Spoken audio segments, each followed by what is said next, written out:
Yeah, so this one's a bad one. You know, Nina referenced Dr. Martin Luther King before, saying that he said from the Birmingham jail that we should be concerned about white moderates. That's actually not what Martin Luther King said. What he said is we should be worried about the silence of white moderates. Are you kidding me? Nina, wait. No, she's making a language point. What he said was we should worry about the silence of white moderates. And what we have in Joe Biden is a man who is not silent.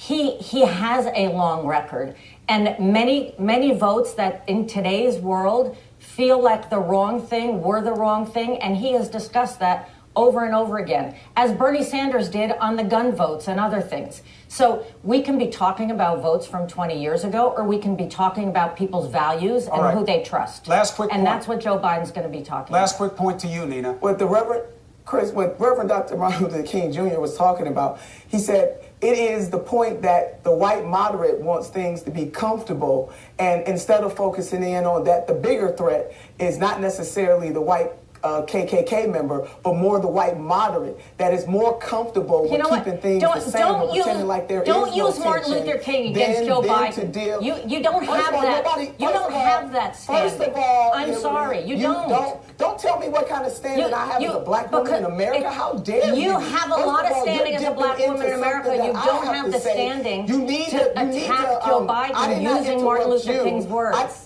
I didn't attack anybody. You're taking it that way. Listen, don't dip into what I have to say about the Reverend Dr. Martin Luther King Jr. How dare you, as a white woman, sit up here and try to tell me, to tell me what I'm supposed to feel and what I'm doing right now. I'm out of time on this. That's something. Chris, I didn't jump in on her, though. And then she wants to jump in on me and give me a it's not nobody's jumping in on anybody. You guys are in the same party. This is what you guys have to figure out. You're in the same party. And let me tell you, you better keep that same energy when you're up against Trump that you have against each other, because he is bigger and badder than I think you guys are ready for. But let's agree on this about Dr. King.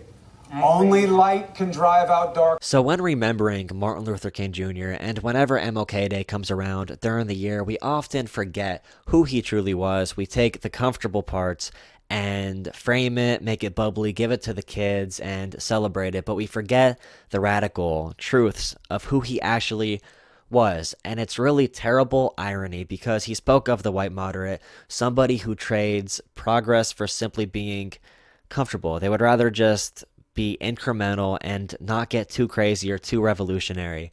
And we use his legacy as an excuse, as a society, to be that white moderate. Like, we already got progress. Like, look how far we got here. Look how far we came. And it's really sad, because when you talk about what we do today, whenever we have somebody try to actually tackle injustice and do it in a big way, they're told we have to wait. We have to do it slowly. We have to build up to that moment. But in reality, when you think about the legacy of MLK, he wasn't about that. Yes, he was about peace, but he was also about being really anti-war. He paid attention to classes, not just race. He spoke to all poor working class people. He was, he pushed forward the poor people's movement. He cared about more than just that. The economic status. He called economic injustice and racial injustice inseparable twins.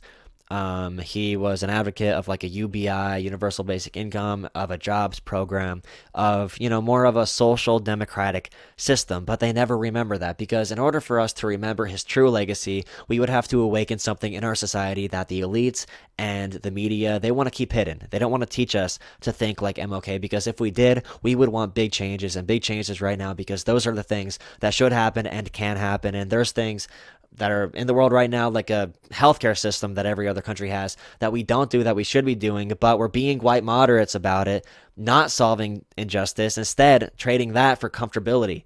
We're doing exactly what he's told us not to do, and Joe Biden is the example of that. His literal message is, let's go back to a more comfortable time. Donald Trump's crazy. We have to be comfortable. We're not going to push too far, and we're not going to let Donald Trump win, so we might as well just sit back, relax, and enjoy the show. Worry about the stock market, worry about maybe improving healthcare if we could get it passed. If we could get this stuff passed, maybe it'll get done.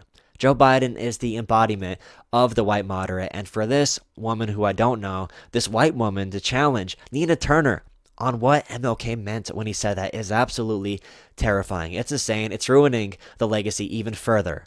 It is distorting it. And Chris Cuomo hopping in at the end saying, you guys are both part of the same party. We have to be nice to each other and civil. What is this? Two parties. So you have a center-right party and a far-right party. So apparently everyone has to fit in these two boxes. And the more actual progressive wing of this left, or not left, but center-right party, the actual left of that party, has to agree somehow with the part of the party who in any other nation would be conservatives. We have to agree with this treatment of justice, the lack of justice, the lack of principle. Like, we need to be having these discussions. Not having those discussions makes for a weak party in general. Like, we can't just sit here and be like, oh, okay, well, I'm okay with nothing happening. I'm okay with no change. I'm okay with normal.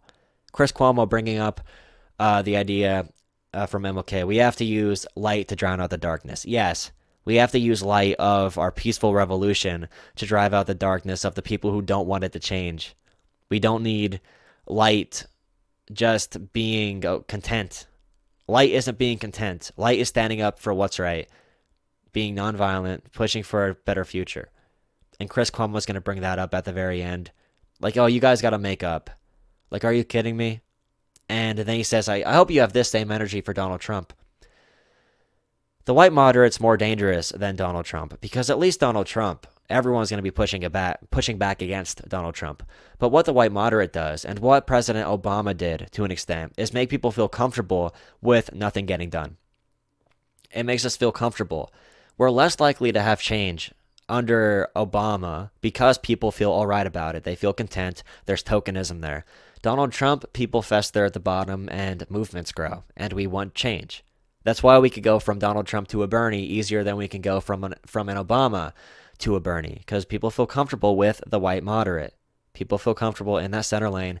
People feel comfortable being comfortable, even if that means letting justice go away, letting injustice prevail. And I hate seeing this distortion every single day, every single year of MLK's legacy. And we have to try to reclaim that attitude, reclaim what this spirit was actually all about, and stop letting people ruin it. Stop letting people use it as a reason, not for progress, but to stunt progress and to justify a lack of it. Leader of a generation called a communist. They're lying about their profits in the same way that Obama did. The puppets say they're fighting for us, lying about their promises. Every 4 years graduate, no change, like in colleges.